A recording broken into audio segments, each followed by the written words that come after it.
Washington, D.C., 1952. Enquanto o Brasil era um caldeirão fervente de populismo, golpes e suicídios presidenciais, um homem caminhava calmamente pelos corredores do poder americano. Ele não era um general, não era um presidente eleito. Seu nome era Walter Moreira Salles. A história oficial diz que ele era o embaixador, mas a realidade fria, aquela que não aparece nos livros escolares, é que Walter não estava lá para representar o povo brasileiro. Ele estava lá para representar o dinheiro. Assim como Nathan Rothschild observou a Batalha de Waterloo, sabendo que o resultado definiria o século XIX, Walter observou a instabilidade brasileira e percebeu algo fundamental. Políticos são temporários. A dívida é eterna. Enquanto Getúlio Vargas manchava a história com sangue, Walter manchava contratos com tinta.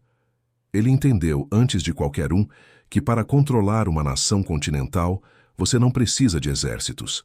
Você precisa de 3 chaves: o cofre, o solo e a mente. Ele não construiu apenas um banco. Ele construiu um Estado paralelo, uma dinastia que sobreviveria à ditadura, à redemocratização, ao real e ao PT, lucrando recordes em absolutamente todos os cenários. Os Rothschilds conquistaram a Europa, os Rockefellers a América. Mas no hemisfério sul, os Moreira Salles aperfeiçoaram o mecanismo, e tudo começou com um aperto de mão silencioso, longe dos holofotes, onde o verdadeiro destino do Brasil foi selado.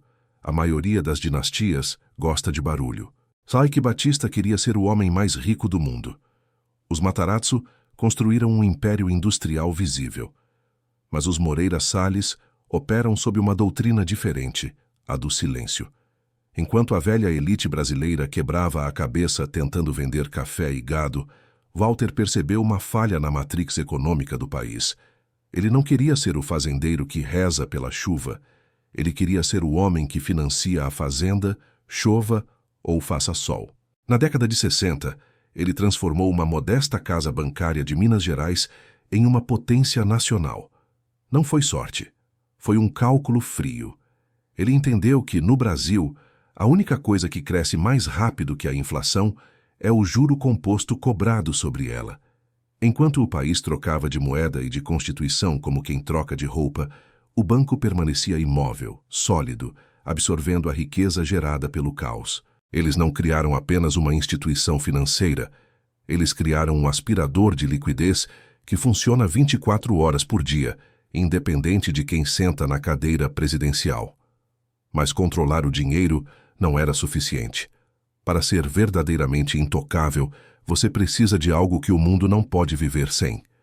Em 1965, enquanto o Brasil mergulhava na ditadura militar e a atenção pública se voltava para a censura e a repressão, a família Moreira Salles deu seu golpe de mestre geopolítico.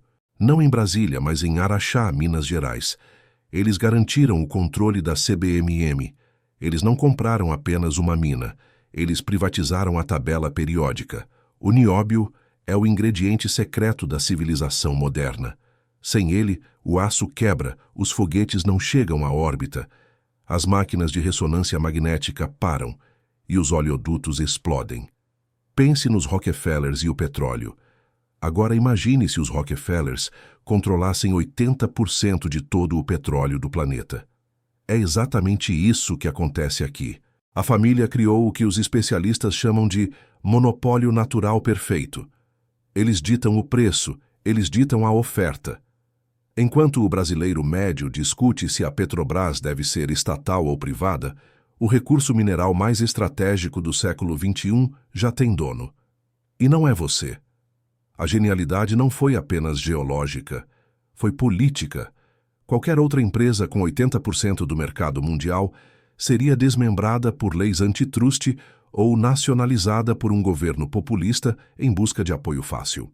Mas a família Moreira Salles blindou sua fortaleza. Como? Eles tornaram o mundo cúmplice do monopólio. Em vez de lutar contra as superpotências, eles as convidaram para o banquete. Venderam participações minoritárias estratégicas para consórcios estatais da China, do Japão e da Coreia do Sul.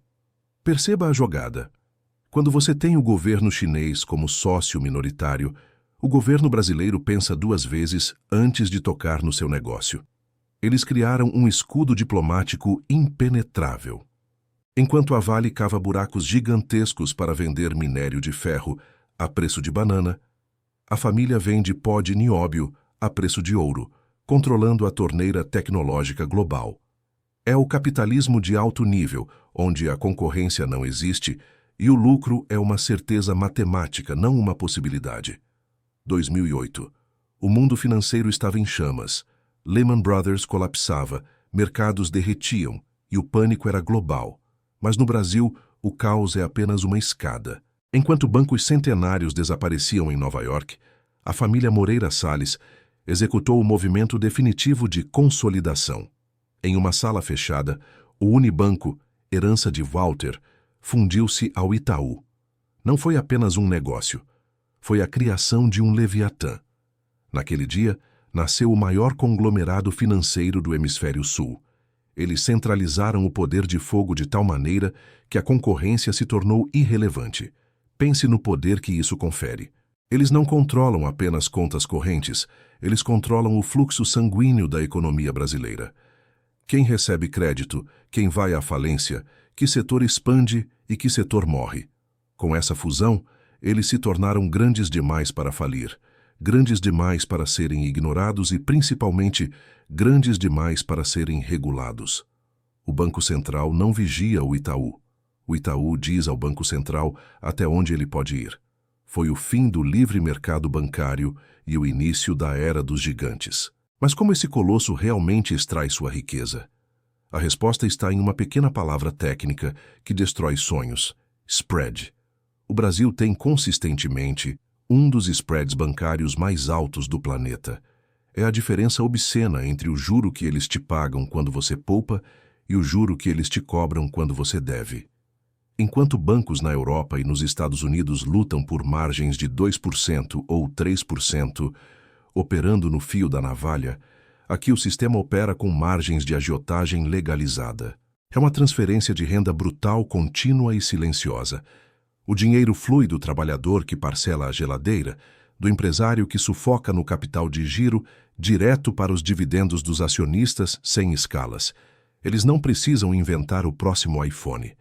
Não precisam revolucionar a indústria ou correr riscos de produção. Eles só precisam que você continue devendo. O modelo de negócios é desenhado para que a dívida seja eterna. É a escravidão moderna, onde não existem correntes de ferro, apenas correntes de juros compostos que crescem enquanto você dorme. Se você acha que o poder se resume a dinheiro e minério, você não entendeu o jogo. O verdadeiro controle não é sobre o que você pode comprar, é sobre o que as pessoas pensam. Diferente dos novos ricos que compram times de futebol ou iates cafonas, os Moreira Salles entenderam algo que Gramsci escreveu: a hegemonia cultural. Eles criaram o braço mais sofisticado de sua dominação, a cultura. Com o Instituto Moreira Salles, a revista Piauí e uma das carreiras cinematográficas mais premiadas do país, eles não apenas financiam a arte, eles definem o que é arte, eles definem o que é o bom jornalismo. Perceba a ironia. Os mesmos intelectuais que criticam o capitalismo selvagem nas universidades são frequentemente financiados, direta ou indiretamente, pelos editais e fundos da família. É o seguro contra revoluções perfeito. Como você vai atacar o banqueiro se ele é o patrono do seu filme, o editor da sua revista favorita e o guardião da memória nacional? Eles capturaram a elite intelectual brasileira não pela força, mas pelo prestígio. Eles são os donos da conversa. Olhe para o espectro político. O que lhe disseram é que existe uma guerra entre o governo e os banqueiros, certo? Que a esquerda quer taxar as grandes fortunas e que a direita quer o livre mercado. Isso é teatro para as massas. A realidade está nos balanços trimestrais. Durante o milagre econômico da ditadura militar, o banco cresceu. Durante a hiperinflação louca dos anos 80, o banco lucrou com a correção monetária. Mas a maior piada cósmica veio depois. Durante os governos do Partido dos Trabalhadores, período em que a retórica socialista voltou aos palanques, os bancos brasileiros registraram os maiores lucros da história do capitalismo nacional. Não importa quem usa a faixa presidencial. Se o governo gasta muito, o banco financia a dívida pública e cobra juros. Se o governo corta gastos e a economia trava, o banco executa as garantias. O sistema foi desenhado para ser a prova de ideologia. Enquanto você briga com seu tio no WhatsApp defendendo um político de estimação, a família Moreira Salles janta com todos eles. Eles entenderam que governos são clientes, não chefes. O Estado brasileiro é, na prática, o maior devedor e o maior garantidor do império deles. Existe um ditado antigo no mundo dos negócios: o pai constrói, o filho usufrui, o neto destrói. É a maldição das heranças que derrubou impérios como os Matarazzo. Mas a Casa Moreira Salles quebrou essa regra também. Quando o patriarca Walter saiu de cena, o império não rachou. Ele se especializou de forma cirúrgica. Pedro Moreira Salles assumiu o trono financeiro. Ele não é apenas um herdeiro de sorte, foi o arquiteto da fusão com o Itaú. Mente fria, calculista, o banqueiro perfeito que opera nas sombras da Faria Lima. Mas olhe para o irmão, João Moreira Salles. Ele não está assinando contratos de crédito. Ele está nos festivais de cinema, dirigindo documentários aclamados, sendo o rosto humano e intelectual da família. Essa divisão de tarefas é brilhante e assustadora. Enquanto um braço da família garante que o spread bancário continue esmagando o devedor, o outro braço garante que o sobrenome seja associado à alta cultura, à sensibilidade artística e ao pensamento crítico. É um ecossistema familiar, onde o dinheiro bruto é limpo em prestígio social antes mesmo de secar a tinta do balanço. Eles não criaram playboys, criaram gestores de diferentes departamentos do poder nacional. Olhe pela janela. Você vê fábricas fechando, a Ford indo embora, as indústrias que outrora eram o orgulho nacional virando galpões vazios ou igrejas. Isso não é um acidente, é o efeito colateral matemático do sistema que a dinastia ajudou a aperfeiçoar. Existe uma correlação macabra na economia brasileira. Quanto mais a indústria real sangra, mais o setor financeiro engorda.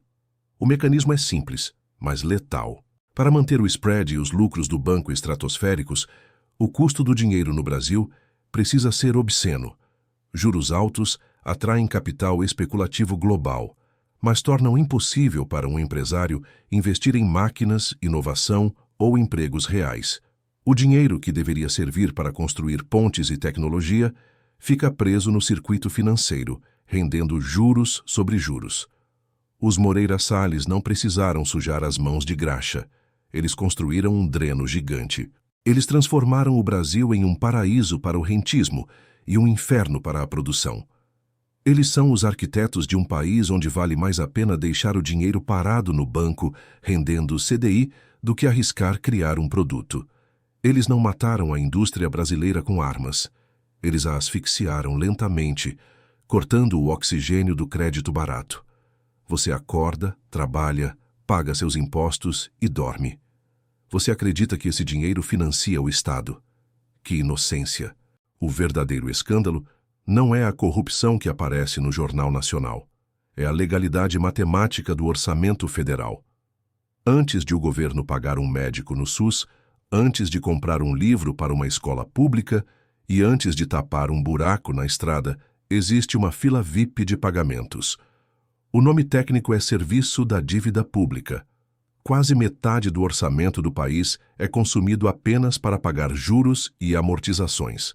E quem está na ponta recebedora dessa mangueira de dinheiro infinito? O sistema financeiro que a família Moreira Salles ajudou a consolidar. O Estado brasileiro não é um provedor de serviços sociais. Ele é, funcionalmente, uma máquina de arrecadação de impostos desenhada para garantir a solvência dos credores. O banco não precisa que o país dê certo. Ele precisa apenas que o país continue pagando. É um mecanismo de transferência de riqueza tão perfeito que, se você tentasse explicá-lo na Idade Média, seria queimado por bruxaria. Eles transformaram o governo no seu maior e mais fiel cliente, blindado por lei contra o calote. Vocês já notaram como os ministros da Economia e os presidentes do Banco Central parecem sempre sair do mesmo lugar? Não é coincidência. É o que chamamos de a porta giratória. Em Washington, chamam de Goldman Sachs Government. No Brasil, a dinâmica é a mesma, mas com o sotaque da Faria Lima.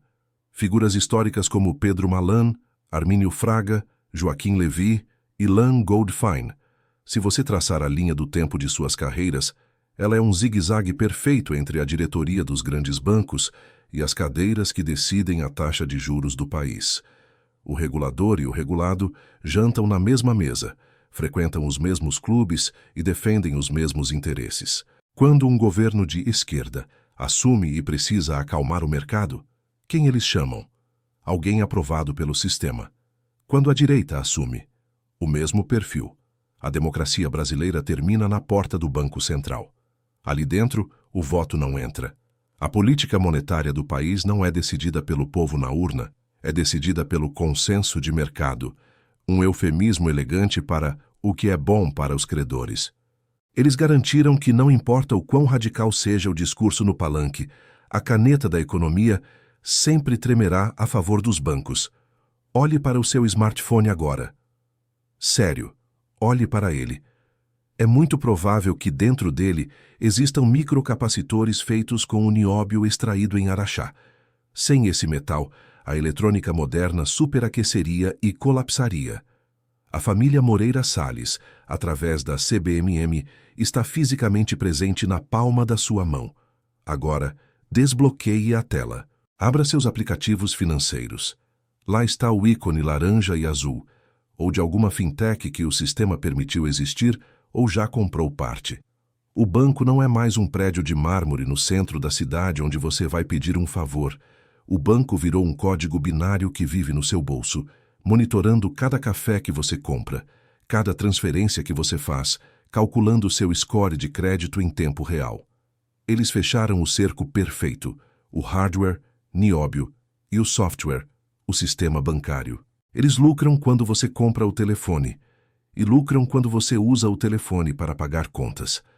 A genialidade final da dinastia foi tornar a sua existência invisível e onipresente. Você não consegue viver no século XXI sem pagar um pedágio para o legado de Walter. Eles não precisam mais de embaixadores em Washington. Eles têm um terminal de cobrança em cada bolso brasileiro. Então, onde isso nos deixa? Olhe ao seu redor. Eles te disseram que você vive em uma democracia vibrante. Eles te disseram que o poder emana do povo. Mas a verdade brutal é que o Brasil não é uma nação soberana. É um ativo financeiro sob gestão. E os gestores têm sobrenome. Nós não vivemos no capitalismo de livre mercado. Vivemos em um feudalismo digital. Os senhores feudais não moram mais em castelos de pedra. Eles moram em holdings blindadas em paraísos fiscais. Nós, os servos, não pagamos com a colheita do trigo. Pagamos com o nosso tempo, convertido em juros rotativos, tarifas bancárias e impostos que servem apenas para rolar uma dívida impagável. Walter Moreira Salles olhou para o futuro há 70 anos e viu tudo isso. Ele viu que presidentes passam, que moedas mudam, que ideologias morrem. Mas a necessidade humana de dever dinheiro, isso é eterno. Eles controlam o metal que faz o mundo girar. Eles controlam o banco que faz o país funcionar. E através da cultura, eles controlam a história que você conta para si mesmo antes de dormir. Eles venceram. O jogo acabou antes mesmo de você nascer. A pergunta que resta não é como derrubar o sistema. O sistema é grande demais, enraizado demais. O questionamento que fica é se você vai continuar aplaudindo o teatro agora que viu as cordas que movem as marionetes.